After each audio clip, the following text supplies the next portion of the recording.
হরি ওম নমঃ শিবায়।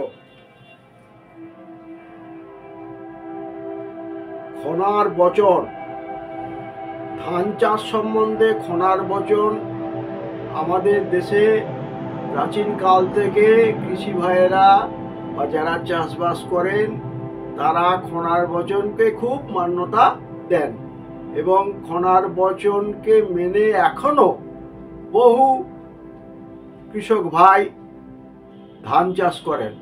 আজকে এর আগে আমি লাউ কুমড়ো ইত্যাদি কথা বলেছিলাম।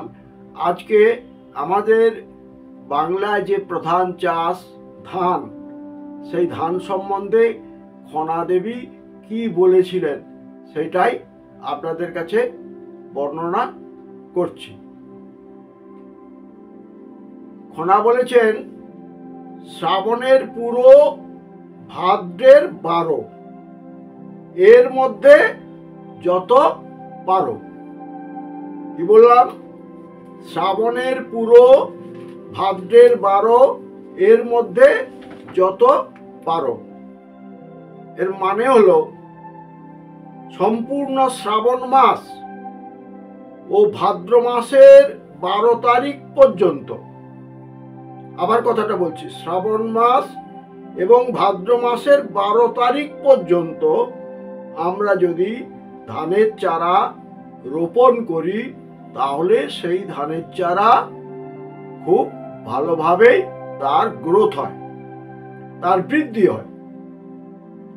আর ধানের গোছ যদি বৃদ্ধি হয় তাহলে ভালো ধানের আশা করা যায়। তবে তার মধ্যে বিপদ হচ্ছে পোকামাকড়, সেগুলো অন্য বিষয়। কিন্তু যদি এই সময়ের মধ্যে ধান চাষ করা যায় তাহলে চাষি ভাইয়েরা খুব উপকৃত হবেন। এবারে কি বলছেন না, 16 চাষে মূলো, 16 চাষে মূলো, তার অর্ধেক তুলো, তার অর্ধেক ধান, বিনা চাষে পান, বিনা চাষে পান। শতেক চারে মূলা, তার আধা তুলা, তার আধা ধান, বিনা চাষে পান। তাহলে তিনি কি বললেন না, মূলা ক্ষেত্রে যদি আমি 16 বার চাষ করি, তুলা ক্ষেত্রে 8 বার, আর ধানের ক্ষেত্রে 4 বার চাষ করতে হয়। মূলা ক্ষেত্রে আমি 16 বার যে কোনো জিনিস চাষ করতে পারি, তুলা ক্ষেত্রে 8 বার এবং ধানের ক্ষেত্রে 4 বার চাষ করতে হয়, পারা যায়। কিন্তু পানের জমিতে চাষের প্রয়োজন হয় না। পান তার সারি সারি করে রুইতে হয়, ছায়ার মধ্যে রাখতে হয়, হ্যাঁ, এবং অনেক যত্ন করে জল দিতে হয়, তার অনেক প্রক্রিয়া আছে এবং পানেতে খুব লাভও হয়, চাষিরা খুব উপকৃত হন। এইবারে বলছে, বৈশাখের প্রথম জলে আশু ধান দ্বিগুণ ফলে। বৈশাখ মাসের প্রথম জলে, বৈশাখ মাসে যে প্রথম বৃষ্টি হলো, আশু ধান দ্বিগুণ ফলে। খনা বলে, শুনো ভাই, তুলায় তুলা অধিক প্রায়, তুলায় তুলা অধিক পাই। অর্থাৎ বৈশাখের প্রথমে যদি সুবৃষ্টি হয়, ভালো বৃষ্টি হয়, ঝড় বৃষ্টি হয়, তাহলে মাটির যে উৎপাদন শক্তি বেড়ে যায়। অতএব বৈশাখ মাসে প্রথমে যদি ভালো বৃষ্টি হয় তাহলে আউশ ধান প্রচুর পরিমাণে ফলে, আউশ ধান প্রচুর পরিমাণে ফলে। আমাদের দেশে মোটামুটি আমরা কি দেখি? আউশ ধান এবং আমন ধান, তাই তো? তা এখন আউশ ধানের কথা বলা হলো। তুলায়, অর্থাৎ কার্তিক মাস তুলা রাশি হয়, সেই জন্য কার্তিক মাসে বৃষ্টি ভালো হলে তুলা জন্মে। যদি কার্তিক মাসে ভালো বৃষ্টি হয় তাহলে তুলা জন্মে। আউশ ধানের চাষ লাগে 3 মাস। আউশ ধান চাষ করতে 3 মাস সময় লাগে। আষাঢ়ে কাড়ান নামকে, কাড়ান বলতে আবাদের যোগ্য জমিকে বলে কাড়ান। আমি যে জমিটা চাষ করব সেটাকে যোগ্য করার নামই হলো কাড়ান। সেই জন্য আশ্বিনে কাড়ান নামকে, শ্রাবণে কাড়ান ধানকে, ভাদ্রে কাড়ান শীষকে, আশ্বিনে কাড়ান কিসকে। অর্থাৎ আবাদের যোগ্য সময়কে কাড়ান বলে। বৃষ্টিপাত হলে ভূমিতে কাড়ান পড়ে, অর্থাৎ আমরা ভূমি তৈরি করি। আষাঢ়ে কাড়ান হলে, আষাঢ় মাসে যদি আমরা জমি তৈরি করি সেই জমিতে ভালো ধান হয় না। শ্রাবণে কাড়ান হলে প্রচুর ধান ফলে। যদি শ্রাবণ মাসে আমরা জমি তৈরি করি ধান চাষের জন্য তাহলে প্রচুর ফলন হয়, সেই ধান গাছ খুব ভালো হয়। ভাদ্রে কাড়ান হলে শীষ মাত্র সার হয়। যদি ভাদ্র মাসে আমরা জমি তৈরি করি, তাও ভাদ্র মাসের প্রথম দিক পর্যন্ত আমরা ধানের চাষ রুইতে পারি, কিন্তু ভাদ্র মাসের 15 তারিখ হয়ে যাওয়ার পরে যদি আমরা ধান চাষ করি তাহলে সেই ধান চাষ ভালো হয় না, তাতে ফলন ভালো হয় না। সেই জন্য আশ্বিনের কাড়ান একবারেই নিষ্ফল। আশ্বিন মাসে যদি আমরা ধান চাষ করি সে ধান নিষ্ফল হয়ে যাবে, সে অর্থ শুধু জলে পড়ে যাবে, তাতে কিছুই লাভ হবে না। এবারে কোল পাতলা ডাগর গুছি, লক্ষ্মী বলেন হেতায় আছি। এটা খুব ইম্পর্টেন্ট ভাই। আমরা যখন ধানের যে চাষটা করি একটা লাইন ধরে তো চাষ করি, এবং ওই যে ধানের যে বিয়ন বলে ওকে, চারা গাছটাকে, সেই ধানের চারা গাছটা আলাদা চাষ করতে হয়। তারপরে সেখান থেকে আটি আটি বান্ডিল বান্ডিল করে আনতে হয়, এবং একটা রো করে এই চাষের জমি ভালো করে চষে আমরা ধান রোপণ করি। কিন্তু যদি আমরা ফাঁকা ফাঁকা করে গোছা গোছা ধানের চারা লাগাই, গোছা গোছা মানে একটা দুটো চারা লাগালে হবে না, কিন্তু ফাঁকটা একটু বেশি রাখতে হবে। যদি ফাঁকটা বেশি রেখে গোছা গোছা আমরা ওই ধানের চারা লাগাই তাহলে সেই ধানটা খুব ভালো হবে। লক্ষ্মী বলেন হেতায় আছি, তাহলে মানে ধান প্রচুর ধান ফলবে, ধান মানেই তো লক্ষ্মী আমরা বুঝি।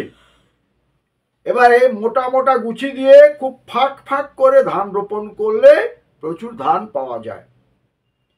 আর একটা কথা বলি, বাড়ির কাছে যদি জমি থাকে সবার আগে সেই জমিতে আবাদ করা উচিত, কারণ সেই জমিকে আপনি লক্ষ্য রাখতে পারবেন এবং চুরি হওয়ার ভয় থাকে না, গরুতে খাওয়ার ভয় থাকে না, লক্ষ্য রাখবেন।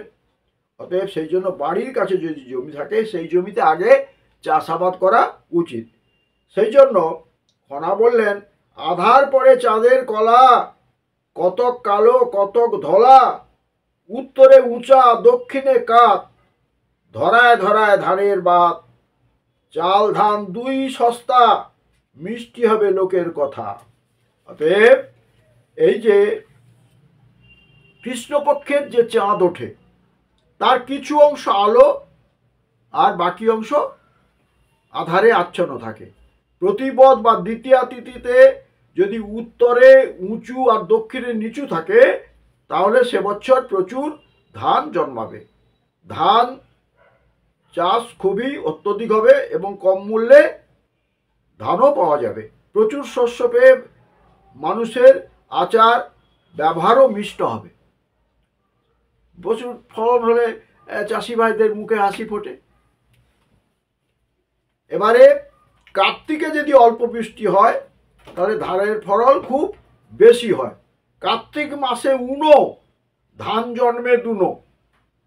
কথাটা মনে রাখুন, কার্তিক মাসে উনো, ধান জন্মে দুনো। কার্তিকে অল্প বৃষ্টি যদি হয় তাহলে সেই বছর ধানের ফলন খুব বেশি হয়। আষাঢ়ের পঞ্চদিনে রোপণ যে করে ধানে, বাড়ে তার কৃষি বল, কৃষিকার্যে হয় সফল। সুখে থাকে কৃষি বল, সকল আশা হয় সফল। আষাঢ় মাসের প্রথম 5 দিনের মধ্যে যে কৃষক ধান বপন করে সে কৃষিকার্যে সফল হয়। তাহলে ধান বুনতে হবে কত? আষাঢ় মাসের প্রথম 5 দিনের মধ্যে বীজ বুনতে হবে, তাহলে কৃষিকার্যে সে সফল হবে, তার প্রচুর ধান উৎপাদিত হবে। অতএব আরেকটা কথা বলছি, শীষ থেকে 20 দিন, কাটতে মারতে 10 দিন। শীষ বের হওয়ার 20 দিন পর ধান কাটতে হয়। যখন শীষ বেরোলো তার 20 দিন বাদে ধান কাটতে হয়। 10 দিন ধরে ঝাড়াই মাড়াই করে ধান গোলাতে রাখতে হয়। আর কি, মাঘে নাড়া, ফাল্গুনে কাড়া, অঘনে পৌটি, পৌষে ছৌটি। অর্থাৎ অঘ্রাণে ধান কাটলে 16 আনা ধান পাওয়া যায়। অঘ্রাণ মাসে যদি আপনি ধান কাটেন তাহলে 16 আনা ফল পাবেন, আর পৌষে কাটলে 6 আনা ফল পাবেন। যদি পৌষ মাসে আপনি ধান কাটেন মাঠে তাহলে 6 আনা ফল, আর মাঘ মাসে কাটলে খড় পাবেন, ধান পাবেন না, ধান তো নিচে ঝরে পড়বে, শুধু খড়টা পাবে। ফাল্গুন মাসে কাটলে ধান থেকে কিছুই পাবেন না। এইগুলো মানে খনার বচনে আছে। 1 অঘ্রাণে ধান, 3 শ্রাবণে পান। 1 অঘ্রাণে ধান, 3 শ্রাবণে পান। ডেকে ডেকে খনা গান, রোদ ধান ছায় পান। রোদে ধান ছায় পান। বেশি রোদ্দু হলে, ভালো রোদ্দু হলে তাহলে ধান ভালো হবে, এবং ছায়াতে, পানকে যত ছায়ার মধ্যে রাখবেন তাহলে তত পান ভালো হবে। আর বেলে জমিতে আউশ ফলে, পাটের ভুঁই আটালে। বেলে মাটি যে আছে তাতে আউশ ধান ভালো হবে, আর পাটের যে মাটিটা হবে একটু আঠালো হবে, একটু আঠালো মাটি হবে। যদি বর্ষে চৈত্রে বৃষ্টি, তবে হয় ধানের সৃষ্টি। চৈত্র মাসে যদি ভালো বৃষ্টি হয় তাহলে বুঝতে হবে ধান ভালো হবে। জানে না শোনে না বামুন, চানার খেতে বনে আমন। যে বামুন বা চাষে জানে না, সে চানার খেতে, চানা মানে ছোলা, তার খেতে যদি আমন চাষ করে কি সে চাষ ভালো হয় না। না গড়ানে ঘন পা, যেমন মা তেমন ছা। অতএব গড়ানে জমিতে ঘন ঘন করে চারা রোপণ করতে হয়। গড়ানে জমি বলতে বিশেষভাবে চাষ তৈরি করে যে জমি বোঝায় তাকেই বলা হয় গড়ান। অতএব ধান চাষ সম্বন্ধে আজকের এইটুকুই বললাম। লাউ চাষ, লঙ্কা চাষ বলেছি, শশা চাষও বলেছি, আর ভুট্টা সম্বন্ধে একটু বলি। থাকে যদি টাকার গো, চৈত্র মাসে ভুট্টা রোগ। যদি আপনার টাকা থাকে তাহলে চৈত্র মাসে আপনাকে ভুট্টা রোপণ করলে খুব ভালো ফল পাবেন। ওল আর মান, ওল এর খুব চাষ সেও লাভজনক হয়, মান চাষেও লাভজনক হয়। ফাল্গুনে না রুইলে ওল, হয় শেষে গন্ডগোল। ফাল্গুন মাসে কিন্তু ওল চাষে করতে হয়। ওল যদি ছায়ের গাদাতে বেশি ভালো হয়। ছায়ায় হলে চুলকায় মুখ। ছায়ার যে মাটিতে ছায়া পড়ে, রোদ্দু পড়ে না, সেই মাটিতে যদি আপনি ওল চাষ করেন তাহলে সেই ওল খেলে মুখ চুলকাবে। আছে না, এমন অনেক ওল আছে যেগুলো খেলে মুখ চুলকায়, আবার অনেক ওল আছে যেগুলো খুবই ভালো ওল। সেই যে বুঝতে হবে সেই সব ওল ছায়ার মাটির মধ্যে, ছায়ার মধ্যে বড় হয়েছে, সেই জন্য মুখ চুলকাচ্ছে।